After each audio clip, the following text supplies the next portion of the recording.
سوال یہ پوچھا گیا ہے کہ کیا خارشی جانور اور اسی طرح جو جانور خسی ہے اور خنثی جانور،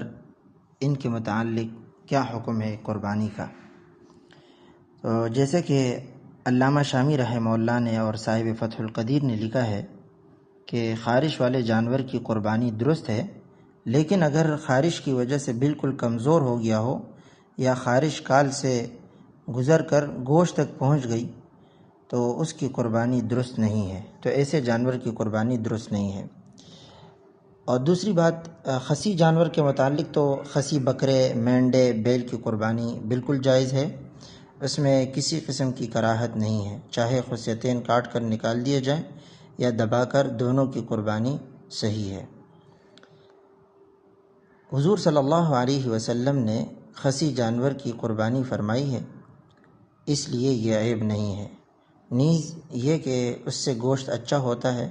بدبو ختم ہو جاتی ہے